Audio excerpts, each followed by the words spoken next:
Kasus yang menyeret nama Medina Zain dengan sejumlah pihak masih menyisakan tanda tanya besar hingga sampai saat ini. Keberadaan Medina Zain yang menurut kuasa hukumnya, Rasman Arif Nasution, masih dalam perawatan di rumah sakit, nyatanya tidak mengurungkan laporan polisi yang sudah dilayangkan oleh Uya Kuya atas dugaan penipuan berkedok jual beli mobil.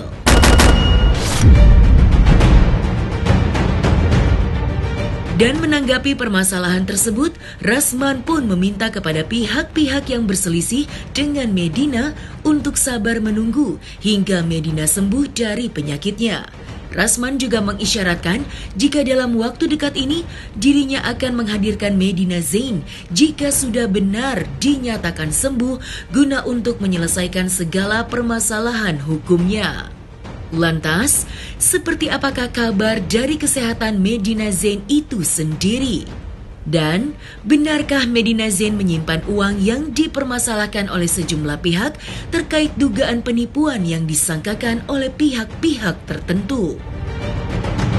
Saya sudah ketemu Medina, ada fotonya, ada videonya, ada foto dengan wakil direktur rumah sakit itu di Cisarua, Bandung Barat. Ada foto bersama dengan Asubag Hukum yang menangani secara hukum kalau ada masalah. Karena mereka tahu saya datang, maka mereka datang bertemu saya, wakil direktur dengan Asubag Hukum. Dan para perawat di situ. Memang Medi diisolasi, memang Medi sedang dalam keadaan perawatan. Dan salah satu yang saya kasih bocoran, itu pintu kamarnya dikunci dari luar. Bukan dari dalam. Artinya apa itu? Dia dalam pengawasan yang serius. Karena kalau ditaruh kuncinya di dalam, bisa seketika dia keluar. Makanya dibuatlah kunci di luar. Dan itu saya lihat dengan mata kepala saya sendiri. Jadi bagi saya, Uya Kuya dan yang lain-lain, mau lapor, laporlah. Saya kan tidak pernah melarang. Cuma saya sentuh hatinya. Saya unggah perasaannya. Kalau mau lapor, tidak apa-apa. Saya koordinasi kok tiap hari sama keluarga Medi. Dan minggu ini saya akan minta hasil dari diagnosa dokter. Kalau memang dia sudah sehat dan dinyatakan pulang, ya saya akan tampil bersama Medi untuk menyelesaikan ini semua. Sebelum Uya Kuya melapor, sebelum yang lain melapor, saya lihat juga kok di TV itu. Ya, Medinya udah dirawat. Medi itu dirawat dengan hari ini, itu sudah 13 hari. Dengan hari ini. Besok Sabtu, itu 14 hari. Oh, gua nggak bisa ngasih tanggapan karena kalau emang dia sakit, kita doakan cepat sembuh lah.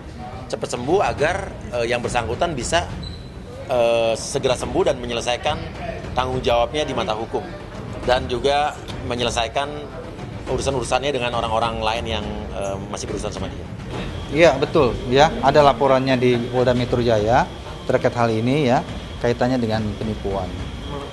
Melaporkannya? Laporannya kurang lebih ada 4 hari yang lalu ya, 4 hari yang lalu ya, kaitannya penipuan. Yaitu yang mana korban ini ya, Yakuya ini sudah mentransfer sejumlah uang kurang lebih 150 juta ya. Nah ternyata awalnya adalah perjanjian jual beli mobil. Nah, namun ternyata tidak terjadi ya jual beli mobil tersebut ya. Namun uangnya sudah ditransfer. Itu yang dilaporkan ya. Medi kan sakit. Orang sakit tidak dapat diproses hukum. Orang pelaku tindak pidana korupsi saja, kalau dia sakit, tunggu dia sehat.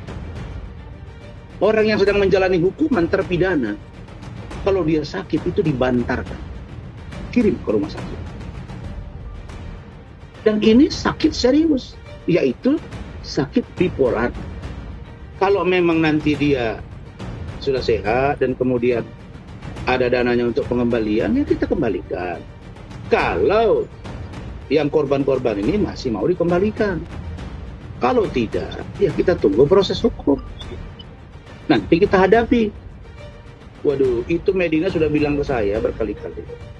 Bang, dana itu ada. Nanti kita kembalikan. Makanya saya nggak habis pikir gitu loh. Saya ini bela klien, bela seseorang warga negara sesuai dengan undang-undang. Hak saya sebagai lawyer, kok malah saya dibully oleh netizen? Aneh. Bayangkan kalau para netizen yang saya nggak kenal siapa itu, ya, kemudian Anda minta tolong ke saya, meskipun Anda salah, tapi ada hak-hak saudara yang harus saya jaga sesuai dengan undang-undang. Apakah saya salah membela saudara? Jadi jangan dijustifikasi bahwa saya ini membela orang yang salah. Salah itu penilaian itu. Koruptor itu kan dibela juga sama kuasa hukum. Dan tugas dari kuasa hukum itu membela hak hukum ketika satu di persidangan, di luar persidangan, misalnya ditahan di mana, kalau dia sakit bagaimana, siapa yang datang mengunjungi, diuji itu semua. Jadi di situ adanya ranah dari fungsi saya sebagai lawyer. Apalagi saya lawyer profesional, sudah punya nama di negara ini. Masa saya dihujat-hujat? Aduh, nanti kena sama kalian netizen.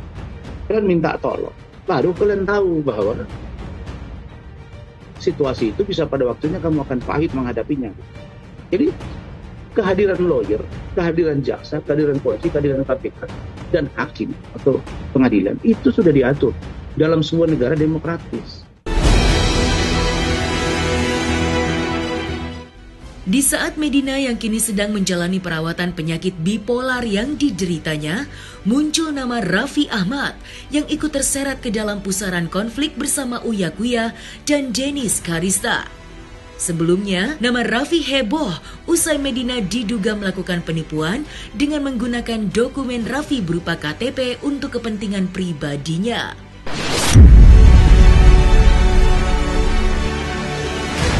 Namun Rasman sebagai kuasa hukum Medina menolak semua tudingan tersebut. Sebaliknya Rasman pun menuturkan dari beberapa nama yang pernah berseteru dengan Medina, ada yang akan dilaporkan ke pihak kepolisian.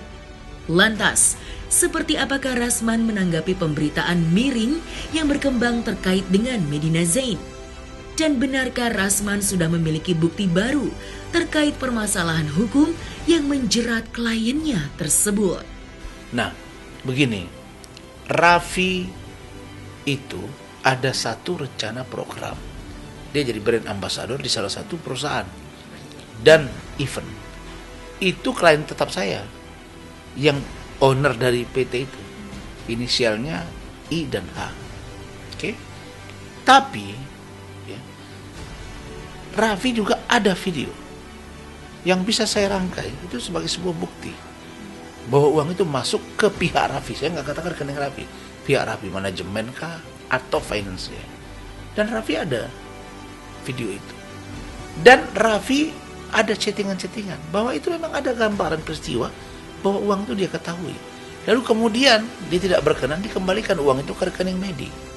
Karena memang Medi perantaranya melalui MD Glowing.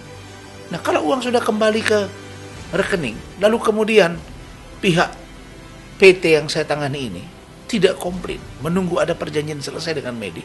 Kenapa harus Raffi yang harus cek sampai ke Polda? Saya khawatir saja Raffi ini dipengaruhi dan Raffi ini tidak konkret data yang dia miliki. Maka saya minta, sekali lagi nih saya himbau, kalau kaitan Dennis, ya barangkali saya sudah somasi dan saya pun diundang, saya tunggu. Tidak diundang berarti 2 kali kau melanggar. Apa itu? Ya Raffi hubungi saya. Raffi tahu nomor telepon saya. Di Instagram saya ada dan saya pernah chattingan dengan Raffi. Nagita pernah saya ketemu di Plaza di Senayan City dengan Medi, ada Lukman. Dan Uya Kuya apalagi. Jadi kalau begitu hubungi saya. Ada masalah apa sih dengan Medi? Kontak saya biar saya jelasin semua. Nah, yang saya minta sekarang doakan Medi sehat. Kalau Medi sehat, insya Allah selesai. Dan itu ada kok di MD Glowing. Itu pengakuan keluarganya dan Medi sendiri ke saya. Dan investornya. Gitu. Cerita yang saya dapat tidak begitu. Maksudnya dari pihak perusahaan klien saya itu, dia mentransfer ke pihaknya Raffi. Dan Raffi mengetahui uang itu. Lalu kemudian Raffi katanya tidak berkenan jadi BA. Dan uang itu ditransfer oleh pihak Raffi. Pihak Raffi ya. Pihak Raffi bukan berarti Raffi langsung. Pihak Raffi mentransfer ke rekening MD Glowing milik Medina. Nah, kalau itu sudah tidak jadi kesepakatan dan Raffi tidak dirugikan, terus mana yang dirugikan? Kalau dirugikan misalnya uang itu ternyata masuk ke rekening Raffi tanpa seizin Raffi, atau ada tanda tangan uang tidak dikirim ke rekening Raffi, baru penipuan. atau memalsukan atau dengan tipu muslihat. Ini kan enggak. Masuk uang ke rekening Raffi tahu, kata Medi. Dan setelah itu Raffi tidak berkenan jadi brand ambassador. Padahal dia sudah ada video dengan klien saya itu. Di luar Medi nih. Tapi kaitannya dengan Medi. Dan kemudian uang itu dikembalikan oleh pihak Raffi ke rekening Medi. Yang harus ribut siapa nih? Harus meributkan perusahaan itu, klien saya. Kan dia harusnya ribut. Dia harus ribut ke pihak MD Glowing, harus ribut ke pihak Raffi. Lah kok Raffinya yang ribut? Aneh. Makanya saya jadi tanda tanya. Jadi jangan begini ya. Saya tahu Uya artis, saya tahu Raffi artis, Dennis lagi nih. Ini sekarang nih begini. Kalau artis yang sesungguhnya itu kan, apalagi ada banyak duit, masa iya sih diributkan seperti ini? Nah, kalau bagi saya Uya Kuya bukan artis. Uya Kuya itu kan dulu waktu dia main di pertama kali dulu salah satu TV swasta itu kan dia hanya ini aja kan, untuk dianggap sebagai sulap atau mungkin buat orang terhipnotis gitu kan. Itu aja. Terus kemudian catnya warna, rambutnya warna-warna, banyak kali warnanya, bingung saya. Nah, ada warna ini, warna itu gitu. Tapi itu hak dia lah. Tapi bukan berarti dia kebal hukum. Kalau yang benar-benar artis itu ya Raffi itu baru artis. Kalau Uya ya biasa saja. Dia mungkin dikenal karena programnya sama dengan saya sebagai pengacara udah dikenal. Saya bukan artis, tapi kalau orang bilang Rasman pengacara artis, tapi Rasman dikenal sama dengan Uya public figure, kemudian entertain dan lain-lain, bisa jadi. Kalau saya di praktisi hukum yang sudah melanglang buana di dunia hukum dan politik juga para entertain atau mungkin artis. Yang saya tahu RA itu Raffi Ahmad. Nah, kalau Rizky Ananda saya lihat sekilas saja. Yang saya tahu Raffi datang ke Polda konsultasi. Padahal saya sudah bilang hubungi saya, nggak dihubungi sampai sekarang. Begitu juga dengan Uya, undang saya, nggak diundang-undang tuh. Nah, begitu juga dengan Dennis. Lain, aduh, ini orang. Kalau dengan saya ini bisa begini, ini karena Allah. Nggak pernah saya bilang karena ibadah saya. Yang kedua, sampai saya tiap hari udah 3 bulan ini viral terus. Capek, tapi karena saya wartawan 12 tahun, saya paham kalian. Makanya saya harus menjadi seorang yang paling mengerti. Jadi saya itu mengerti titik koma, kalimat, 2 pembuka, 2 penutup, tanda tanya, tanda seru. Kita goblok. Itu bagian dari presumption of innocence. Jadi saya hanya katakan bahwa Medi tunggu sehat, Dennis tunggu bagianmu, Uya tunggu bagianmu. Untuk Raffi saya minta you slow saja. Doakan biar Medi selesai. Doakan Medi sehat baru kita selesaikan. Nah tapi satu informasinya, dari 3 nama itu, Dennis, Uya, dan Raffi, dari 3 nama itu salah satu dari mereka sudah ada yang dilaporkan oleh oknum investor. Investor Medi itu bukan satu, ada beberapa orang. Nah, salah satu dari investor itu sudah ada yang melaporkan di antara yang 3 orang ini. Pengakuan investor itu ke saya. Ya mungkin dia keberatan. Di posting ini, posting itu. Lihat aja. Kesimpulannya, semua proses hukum, semua laporan, semua hutang piutang, bisnis Medi ke depan seperti apa, koordinasi dengan investor seperti apa, itu seluruhnya menunggu Medi sehat. Karena orang sakit dan dibuktikan sakit dan dinyatakan oleh dokter sakit, seperti sekarang ini, hukum nggak bisa menyentuh dia. Saya saja pun bantu dia. Jadi ini yang berbeda ya. Jadi ini yang berbeda dari penanganan kasus dari pihak saya dengan tim hukum yang lain barangkali. Jadi saya itu memang fighter. Saya all out membela klien. Nah, saya nggak mau misalnya jadi perhatian orang. Misalnya Aspri, ini adik saya nih. Aspri saya, ya, ini diketahui oleh istri saya. Kapan-kapan bisa saya undang, kapan-kapan nggak. Dia juga ada usaha. Dan kemudian ada suami juga pengusaha bidang musik dan lain-lain. Ya kita terukur gitu. Nggak pernah kita rendah-rendahkan orang. Tapi kalau saya bilang, saya duga keras. Duga keras itu levelnya atas. Kalau duga masih sedang. Duga keras artinya kita meyakini bahwa ada dugaan perlakuan itu. Tapi tidak menuduh kita, karena yang berhak memastikan itu adalah hakim, dan yang kedua memeriksa itu penyidik kepolisian. Saya ada fungsinya menjaga hak klien saya, membela. Masa Medi sakit terus saya biarkan dia dihujat orang sementara dia klien saya? Dan begitu juga dengan yang lain. Kalau memang Medi melanggar hukum, saya akan bela hak-hak dia. Kalau dia sekarang sakit, hak dia untuk saya sampaikan ke publik bahwa dia sakit. Memberitahu supaya orang lain nunggu dia sehat. Mendoakan supaya dia sehat.